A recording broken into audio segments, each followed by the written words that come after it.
आपके समक्ष सुब्रमण्य भारती के जीवन से जुड़े कुछ बातें बताने जा रही हूँ। सुब्रमण्य भारती एक तमिल कवि थे। उनको महाकवि भारतीय के नाम से भी जाना जाता है।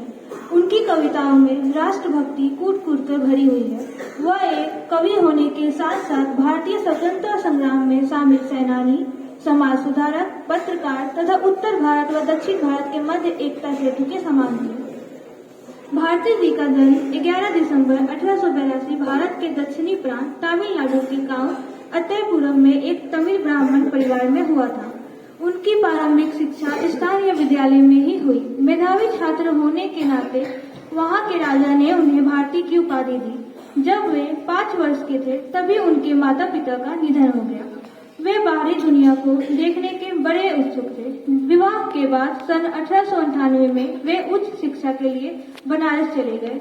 अगले 4 वर्ष उनके जीवन में खोज के वर्ष थे। बनारस प्रवास की अवधि में उनका हिंदू अध्यात्म व राष्ट्र प्रेम से साक्षात्कार हुआ।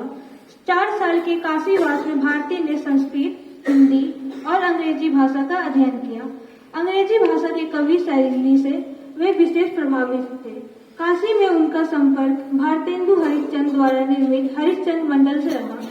वहां उनका संपर्क श्रीमती डॉक्टर एनी बेसेंट से हुआ, पर वे उनके विचारों से पूर्णतः सहमत नहीं थे। श्री सुब्रमण्य भारती जी की प्रारंभिक कविताओं में तमिल राष्ट्रवाद का उल्लेख मिलता है, किंतु स्वामी विवेकानंद के प्रभाव में आने के बाद उनकी जीवन के उत्तरार्ध में लिखी कविताएं भारतीय हिंदू राष्ट्रवाद का गुणगान करती है। उन्होंने अपनी आत्मकथा में स्वीकार किया है कि यह परिवर्तन उनके गुरु भगिनी निवेदिता और स्वामी जी के कारण उत्पन्न हुआ। भारती 1907 की ऐतिहासिक सूरत कांग्रेस में शामिल हुए थे, जिसने नरम दल और जरम दल के बीच की तस्वीर स्पष्ट कर दी थी। भारती ने तिलक, अरविंद तथा अन्य नेताओं के गरम दल का समर्थन किया था। कांग्रेस के उग्रवादी तबके के करीब होने के कारण पुलिस उन्हें गिरफ्तार करना चाहती थी। भारती 1908 में पांडिचेरी गए, जहां 10 वर्ष वनवासी की तरह बिताए।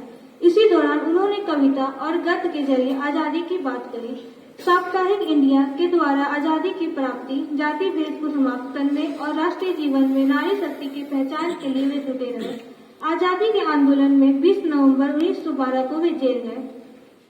स्वदेश गीतांजलि तथा जन्मभूमि उनके देशभक्तिपूर्ण काव्य माने जाते हैं, जिनमें राष्ट्र प्रेम और ब्रिटिश साम्राज्य के प्रति ललकार के भाव मौजूद हैं। आजादी की प्राप्ति और उसकी रक्षा के लिए 3 चीजों को वे मुख्य मानते हैं: बच्चों के लिए विद्यालय, कल कारखानों के लिए औजार और अखबार छापने के लिए कागज। धन्यवाद।